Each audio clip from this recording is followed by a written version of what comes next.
abonnés de l'association Vie Parlera.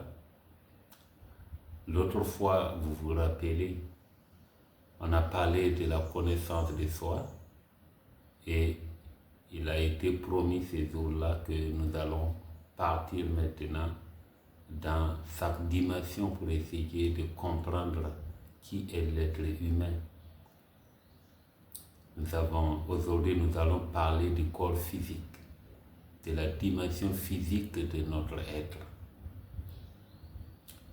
Quand on me regarde ou bien quand on se regarde, nous constatons que on est charnel, on ne voit que la dimension charnelle. Et je disais l'autre fois que je peux dire que c'est un corps, c'est normal.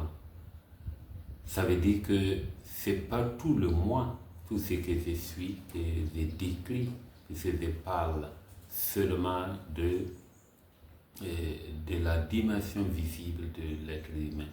Il y a une dimension invisible, mais aujourd'hui, nous allons parler de la dimension visible de notre être, à savoir le corps physique.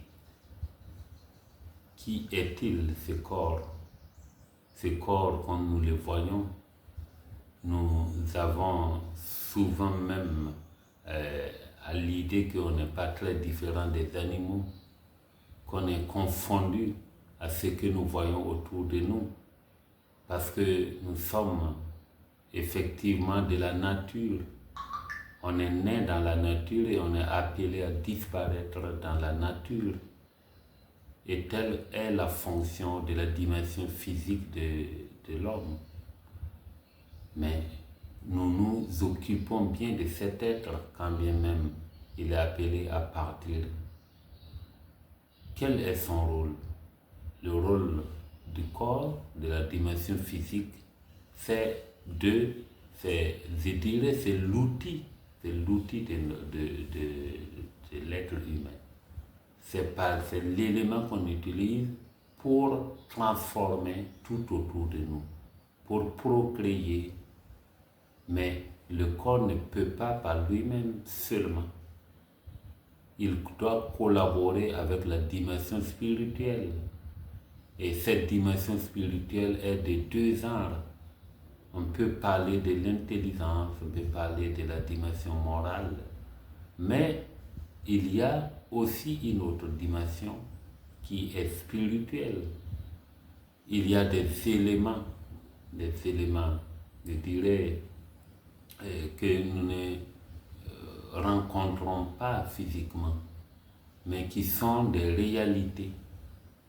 Comme par exemple, dans mon village, je parle et puis on dit ceci est interdit. On ne mange pas ceci. C'est tel animal ou tel fruit de plante. Alors, ce sont des interdits.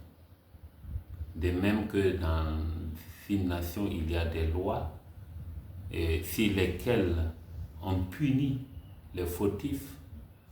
De même, nous sommes aussi face à ces réalités-là. Il y a l'intelligence qui vient des fonctions de notre système cérébral, mais tout ne se focalise pas à ce niveau. C'est vrai que le cerveau, comme nous le savons, est en lien avec la dimension dont j'ai parlé, le physique, mais aussi d'une dimension cachée de l'homme. Alors donc, nous sommes le corps physique, c'est-à-dire la dimension spirituelle, a pour rôle de travailler. Nous devons l'utiliser. Nous ne devons pas utiliser notre dimension physique pour comment dire, dans la féodalité ou bien dans la paresse. Non. Il est fait pour être utilisé comme une charrette, comme une pelle ou une truelle dans les mains du maçon. Tant que nous ne laissons pas la dimension physique se déployer et être utilisée, Parce que l'intelligence qu'il utilise, nous allons voir cela plus tard quand on va parler de l'esprit, ce que c'est que l'esprit. Mais à partir de choses, comme on dit, ce que nous devons comprendre de notre être, c'est qu'il doit travailler beaucoup. Il doit être utilisé comme un instrument fiable. S'il manque cela, alors tout notre être ne joue pas son rôle. Voilà. Et nous ne pouvons pas en ce moment vivre heureux, puisque les trois dimensions vivent en harmonie, en symbiose, et si vous voulez bien, en interaction. Alors donc, il convient d'interroger pour ne pas nous laisser tromper par une certaine ignorance.